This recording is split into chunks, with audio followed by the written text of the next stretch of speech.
Waltraud Stitzel und Jutta Esser beliefern heute den Biomarkt im oberbayerischen Grafing. Dort wartet Inhaber Matthias Korn auf die neuen Rehbeutel.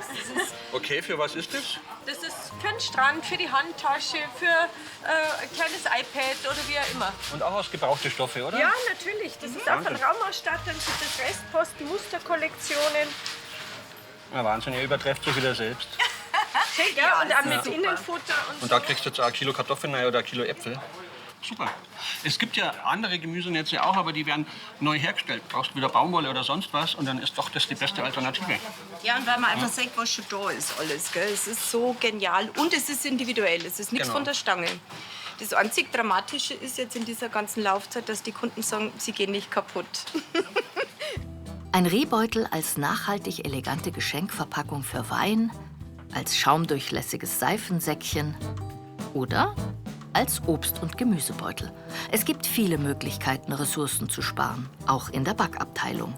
Also ich finde die Idee ganz toll, weil man sich nicht mehr beschmutzt und weil das praktisch ist und es wiegt fast nichts und kann man wie ein Taschentuch überall einstecken und man ist ausgerüstet.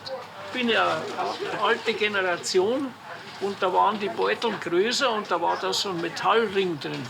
Und auch aus dem Stoff und konnte man auch waschen, damals mit Hand noch und so.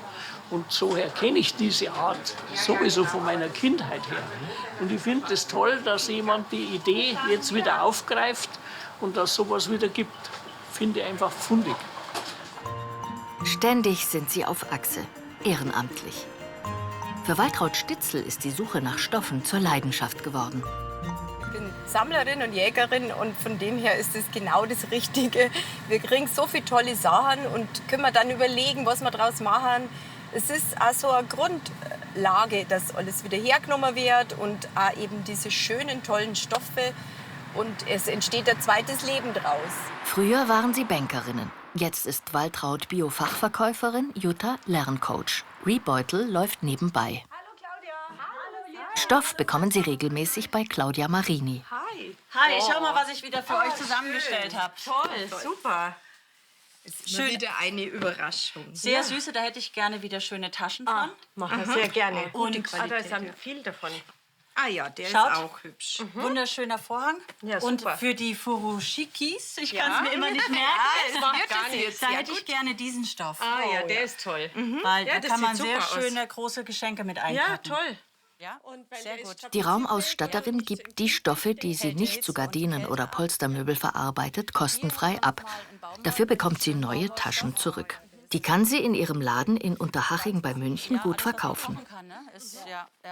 Wir kriegen jedes Jahr neue Stoffe. Und alle 5 Jahre fliegen die alten Stoffe vom Hersteller raus. Was wollen Sie mit diesen Stoffen machen? Die sind meistens nur 1,20 auf 1,40. Da kann man nicht viel mitmachen, außer Kissen. Und wir haben so viele Kissen schon gemacht, da sind die Taschen effektiver und sinnvoller. Weil wir wollen weg von Plastik und Pappe. Und unsere Kunden lieben diese Taschen. Jutta Esser hat die frisch genähte Ware dabei. Jeder Stoff erzählt eine eigene Geschichte. Das ist ganz oft von Raumausstattern, aber auch von Privathaushalten. Dann sind es einfach Menschen, die uns kontaktieren, die vielleicht eine Haushaltsauflösung haben oder wo das einfach die ehemalige Aussteuerware ist, die vererbt wurde von Generationen. Und da sind wir sehr dankbar dafür. Und für die Menschen ist es aber auch wieder wichtig, dass es einfach eine gute Verwendung gibt. Sie bekommen viele Spenden. Vor 5 Jahren haben sie auch noch selber genäht. Jetzt lassen die Rehbeutel-Gründerinnen aufgrund der großen Nachfrage bei sozialen Einrichtungen produzieren. Zum Beispiel in der Nähwerkstatt des Weißen Raben, einem Unternehmen der Caritas in München. Hier qualifizieren sich Menschen mit psychischen Beeinträchtigungen unter professioneller Anleitung weiter und finden eine dauerhafte Anstellung. Das Wichtigste ist, sie haben für die Aufträge keinen Zeitdruck. Silke Jordan fühlt sich beim Nähwerk gut aufgehoben. Mir taugt's gut. Also ich bin froh, hier zu sein.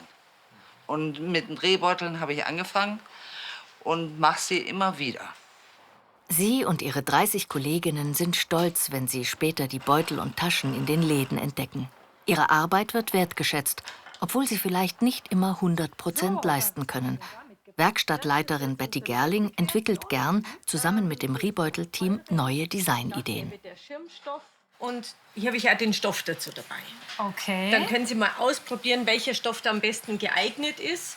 Und einfach mal mir dann die Rückmeldung geben, sodass ich weiß, was können wir da nehmen. Okay.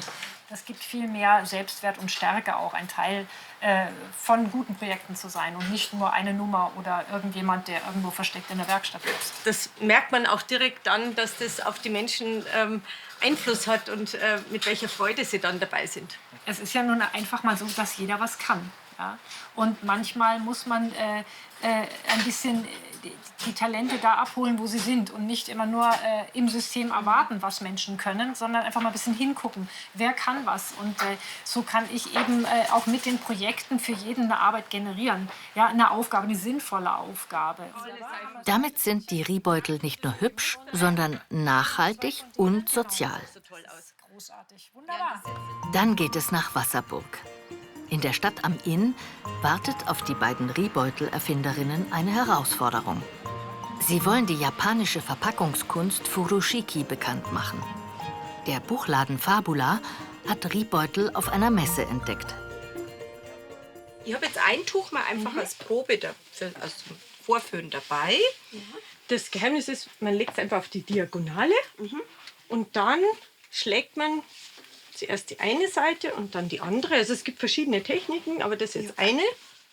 Die 2 Ecken nehmen, machen dann einen Knoten und können dann entweder das einschlagen und hier noch einschlagen und dann habe ich hier quasi auch nochmal wie eine Schlaufe. Dieses Furoshiki heißt das Tuch zum Einpacken. Und dort wird alles, man kann da auch Weinflaschen einpacken, unförmige Sachen, wenn du einen Teddybär verschenkst oder so. Und ich habe einen Schlitten eingepackt für Weihnachten mit 3 Riesentüchern. Das hat man nicht mehr gesehen, dass das ein Schlitten ist. Und so ist es jetzt eben in verschiedenen Bereichen gelandet. Und im Buchgeschäft einfach, finde ich, ganz gut aufgekommen.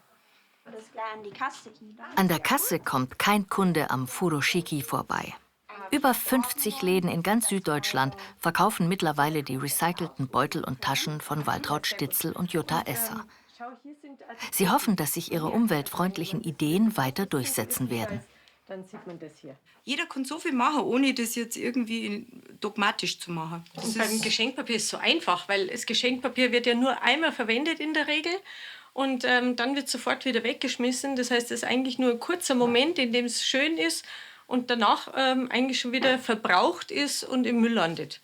Und das muss nicht sein, weil so sieht es wunderhübsch aus und ich kann es ganz oft wieder verwenden. Aus nicht mehr gebrauchten Stoffen Neues machen. So zauberhaft kann Müllsparen sein.